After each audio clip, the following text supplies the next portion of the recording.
இல்ல அது வந்து சார். சரி, வண்டியில ஏறு, நான் டிராப் பண்றேன். பரவாயில்ல சார், நான் நடந்தே போய்க்கிறேன். பரவாயில்ல பூமி, வா ஏறு. ம்.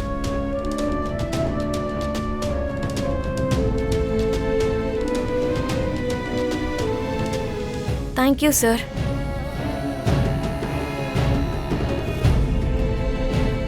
இந்த தண்ணி குடி.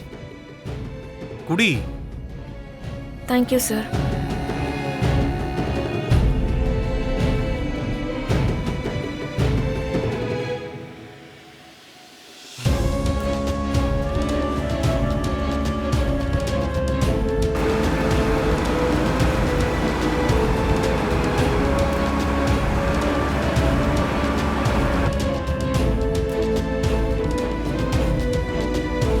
இத்தனை வாட்டி நான் தேங்க்ஸ் எல்லாம் எக்ஸ்பெக்ட் பண்ணல பூமி.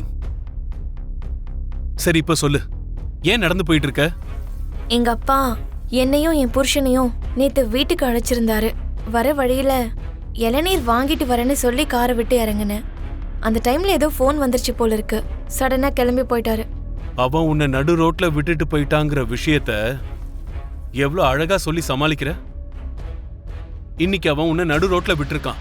இப்ப வாழ்ந்துகிட்டு இருக்க வாழ்க்கையில உன்னை பாதியிலே விட்டுட்டு போயிடுவான். ஏன் சொல்றேன்னா அவன் கேரக்டரே அப்படிதான். நிஜத்தை சொல்லணும்னா அவன் ஒரு கேரக்டர்லெஸ் ஃபெலோ. அவன் உறவுகள் எல்லாம் மதிக்கவே மாட்டான். அதனாலதான் அவனோட அப்பாவை அவன் ரெக்லெஸ்ஸா பாத்துக்கிட்டு இருக்கான். அவன் வெறும் கல்லு பூமி. கல்லுல கூட ஒரு தெய்வத்தன்மையை தேடலாம் பூமி. ஆனா இவங்கிட்ட மனித நேயத்தை தேடுறது ரொம்ப கஷ்டம். இல்ல, அப்படி நடந்து போக வேண்டிய அவசியம் உனக்கு என்ன ஏற்பட்டுச்சு? உனக்கு பரதநாட்டியத்துல நிறைய திறமை இருக்கு. சோபா சந்திராவுக்கு மகளா அம்மாக்கு ஏத்த பொண்ணுன்னு உனக்கு பேர் இருக்கு, சொத்து இருக்கு. சரத்சந்திராவோட மகன்னு உனக்கு மரியாதை இருக்கு. அப்படி இருந்தும் இவனை பிடிச்சு தொங்க வேண்டிய அவசியம் என்ன இருக்கு பூமி? அவனை விட்டுரு. வீட்டுல உனக்கு அவனை விட நல்ல மாப்பிள்ளையா பார்த்து நிச்சயம் கல்யாணம் பண்ணி வைப்பாங்க. நிச்சயம் என்னைக்காவது ஒரு நாள் அவன் என்னோட கையில தான் சாக போறான். கொஞ்சம் நிறுத்துங்க.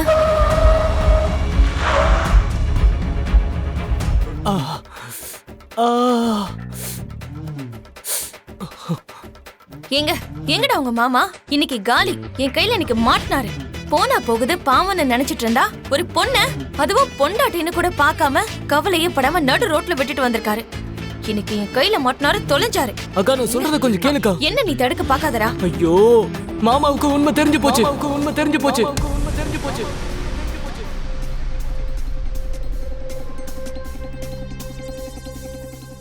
என்ன உண்மை தெரிஞ்சிருச்சுடா? அதான்க்கா, நான் உன் தம்பிதாங்கிற உண்மை மாமாவுக்கு தெரிஞ்சு போச்சுக்கா. அப்பா, அவருக்கு எப்படிடா தெரிஞ்சது? அக்கா, உன் போன் எங்கக்கா இருக்கு? ஐயோ, உன் மாமா கார்லயே போனை விட்டுட்டேன். அதுதான் விஷயம். நீ போனை கார்லயே வச்சிருக்க விஷயம் எனக்கு தெரியாதுல்ல. உனக்கு ஒரு முக்கியமான விஷயம் சொல்லலான்னு கால் பண்ணிருந்தேன். அத சொல்றதுக்கு முன்னாடி நமக்குள்ள இருக்க உறவெல்லாம் சொல்ல வேண்டியது இருந்ததுக்கா. போனை எடுத்தது நீதான்னு நினைச்சு எல்லாத்தையும் நான் சொல்லிட்டேன்க்கா. நீ பேசாம அமைதியா இருந்ததுனால பக்கத்துல மாமா இருக்காருன்னு நினைச்சேன். ஆனா அதெல்லாம் மாமா தான் கேட்டாருன்னு வீட்டுக்கு வந்ததுக்கு அப்புறம் தான் தெரிஞ்சது. மாமா உன்னை ரொம்ப அடிச்சாரா? ஆமாக்கா, நல்லா அடிச்சிட்டாரு.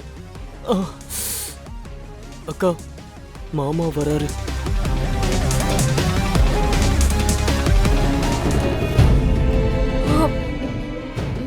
மாமா, அது வந்து நீ உன் வாழ்க்கையிலே ஒரே ஒரு நல்ல விஷயம் செஞ்சிருக்கனா அது உன்னோட தம்பியை கூட்டு வந்து இந்த வீட்டுல விட்டதுதான்.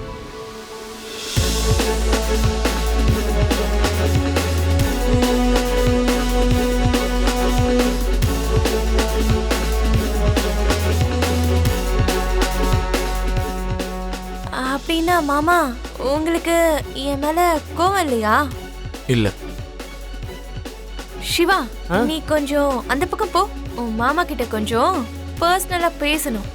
சரிக்கா. மாமா உண்மையிலேயே உங்களுக்கு என் மேல கோவம் இல்லையா? அதான் இல்லைன்னு சொல்றேன்ல. ஏய், கொஞ்சம் இடம் கொடுத்தா போதுமே, நல்லா தலைமையில ஏறி உட்காந்துருவியே. அது வந்து மாமா, ஏதாவது நல்ல செய்தி சொன்னா ஸ்வீட் கொடுப்பாங்கல்ல. இப்போ என் கையில ஸ்வீட் இல்ல, அதனாலதான் ஒரு ஸ்வீட் கிஸ் கொடுத்தேன். ஏய், மடங்கு. என்னம்மா பண்ணிட்டு இருக்க? அதான்டா, நீயும் நட்சத்திராவும் ஊட்டிக்கு போக போறீங்கல்ல, சாப்பிடறதுக்கு முறுக்கு இதோ டிஃபனுக்கு தொட்டுக்க ஊறுகாலாம் நான் எடுத்து வச்சுக்கிட்டு இருக்கேன்டா. அம்மா, வெளியில ஹோட்டல்ல ஃபுட் அவ்வளவு நல்லா இருக்காது. நீ ஒண்ணு பண்ணு, ஒரு ஸ்டவ், 2 பாத்திரம், 2 தட்டு, 2 கிளாஸ், சொம்பு எல்லாம் எடுத்து வச்சிரு. நாங்களே சமைச்சு சாப்பிட்டுக்கிறோம். என்ன சொல்ற? டேய், நட்சத்திராவுக்கு சமைக்க தெரியாதுடா. அவ சமைச்ச சாப்பாடு நீ சாப்பிட்டா உன் உடம்புக்கு ஒத்துக்காம போயிடும். அதனால வெளியில கொஞ்சம் பார்த்து சாப்பிடுங்க, சரியா? அவளுக்கு சமைக்க தெரிஞ்சிருந்தா நான் சொன்னதெல்லாம் அடுக்கி பேக்கே பண்ணிருப்பியா? நாங்க போறது ஒண்ணு தீர்த்த யாத்திரைக்கு இல்லம்மா, ஊர் ஊரா சுத்திக்கிட்டு சமைச்சு சாப்பிட்டுட்டு இருக்கிறதுக்கு. ஐயோ, நாங்க ஹனிமூனுக்கு போறோமா. முதல்ல இதெல்லாம் எடு எடு. அது இல்லடா. ப்ளீஸ்மா, வெறுப்பேத்தாதம்மா, எடுமா. என்னமோ இந்த அம்மாவோட பாசம் உனக்கு புரியல. அம்மா, பொண்டாட்டியோட பாசத்தை புரிஞ்சுக்கிறதுக்காக போறேன். அதனால உன் பாசத்தை கொஞ்சம் ஓரமா வச்சா ஒண்ணும் தப்பு இல்ல. அதற்கு நட்சத்திரம் எங்க? அந்த ரூம்ல தான் ரெடி ஆயிட்டு இருக்காடா.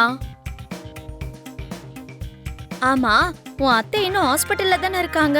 அவங்க வந்ததுக்கு அப்புறம் நீங்க போனா நல்லா இருக்கும். அதான் பயப்படுற மாதிரி ஒண்ணும் இல்லன்னு மாமாவே ஃபோன் பண்ணி சொல்லிட்டார்ல. அந்த மருதாணி பாட்டி மட்டும் ஹாஸ்பிட்டல்ல இருந்தா போதுன்னு சொன்னார்ல. அத்தை வந்தா எங்களை தடுத்தாலும் தடுத்துருவாங்க. தேவையில்ல, அதுக்கு முன்னாடியே நாங்க இங்க இருந்து கிளம்பி ஆகணும். அந்த மகாராணி ரெடி ஆகிறதுக்கு இன்னும் எவ்வளவு நேரம் ஆகுமோ என்னமோ. ஐயோ, அடுப்புல பால் வச்சிருந்த மறந்து போயிட்டேன்டா. இரவு பாரு போ.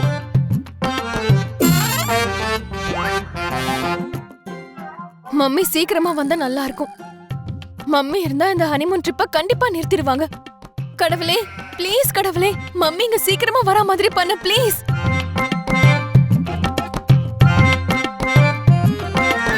நக்ஷு டார்லிங்,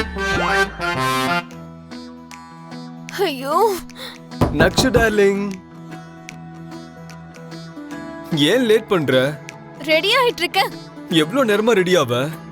ரெடி ஆகுறதுனா ஆம்பளைங்கள மாதிரி பொம்பளைங்களும் பேண்ட் சட்டை போட்டுட்டு ரெடி ஆகுறது ஒண்ணும் இல்ல. கொஞ்சம் டைம் எடுக்க தான் செய்யும்.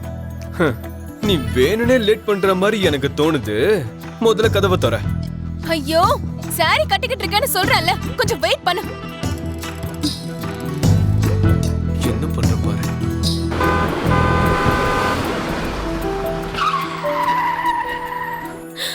மம்மி வந்துட்டாங்கன்னு நினைக்கிறேன்.